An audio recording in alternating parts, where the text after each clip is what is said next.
Hey guys, Victor here, and today I will explain to you why the deadlift is a lower body pull exercise, but also I will explain to you why it does not matter what it is, okay?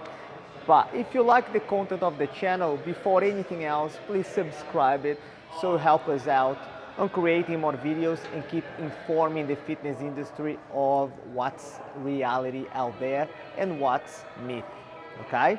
So let's start with this one. Why the deadlift is a lower body pull? Well, before anything else, you need to understand the definition of pull, okay?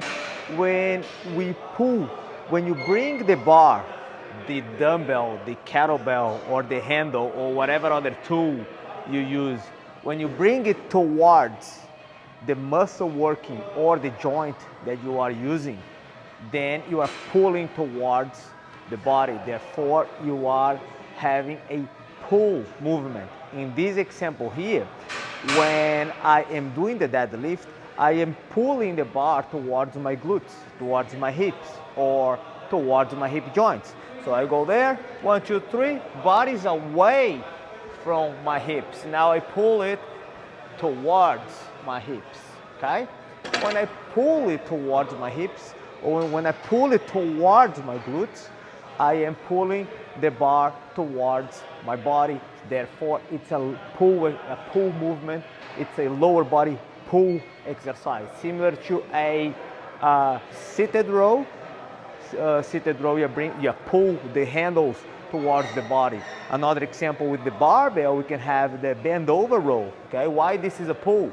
Because I will bring the barbell, I'll pull towards my back, okay, or I will pull closer eventually to my shoulder joint, which is the joint that I am using. So anything that I pull towards the muscle or joint that I am using on that movement, it's considered a pull movement. Anything that I push, obviously, then I am pushing that tool, the barbell, cable, the kettlebell, away from the muscles working or from the joints that I'm using.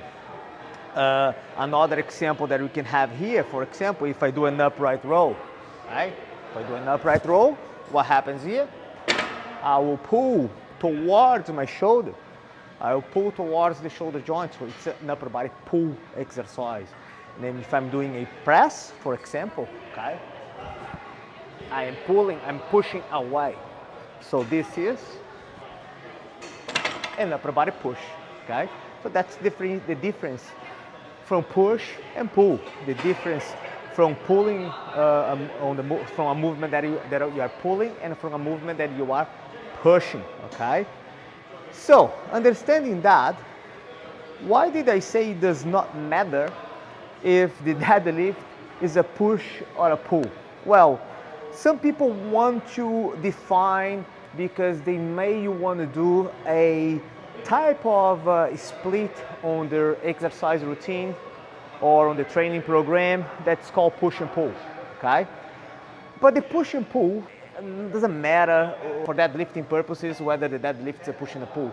Reason being is because typically the push and pull will involve a 3-day split where the push is an upper body push, the pull is an upper body pull, and then you have the lower body dive. But Victor, then what about I want to do push and pull involving the entire body? Well, some people confuse this, okay? So the push and pull for full body, which theoretically would involve push for lower body as well, which essentially would be the squats, the lunges, the leg extensions, as opposed to the pulls, which would be deadlift, the hip thrust, and the hamstring curls. It shouldn't be called push and pull. It should be called anterior and posterior, okay? So that's then a 2-day split where you're working the anterior part of the body and the posterior part of the body as well. Not really a push and a pull, okay? The push and pull split typically will involve upper body push, upper body pull, and legs only. Therefore, The reason why I say that the deadlift does not matter if the deadlift is a push or a pull is because why would that matter? Okay, because if I am doing a split that I wanna call the deadlift a pull, well, it should be called anterior and posterior split. In a push and pull split, again, it is upper body and entire leg on the lower body dive. Okay. Lastly, another thing that's relevant to say is that the deadlift, a lot of people confuse, in my opinion, that it's a push because one of the cues of the deadlift, and it is a good cue, is pushing down the floor. You know, pushing down the floor, especially when you're lifting heavy. You hold the body, just push down the floor. When you say push down the floor, what happens here is, yes, one of the good cues of the deadlift is, imagine that the bar is static and you have to push the floor away. It's one of the best analogies to create force and power through the hinge. However, it's just a cue, okay? You know, essentially, you are still pulling the bar towards the muscle that is working, okay? So hopefully I clarified why deadlift is a pull. And if you have any questions, write at the bottom. And again, you might see a lot of different opinions out there, but this is my opinion. This is why it is. But also that's the reason why it does not matter whether it's a push or pull. Thanks guys. If you like the video, subscribe to the channel. So again, we help us out on creating more videos and explaining and clarifying a lot of concepts of the fitness industry. Thank you.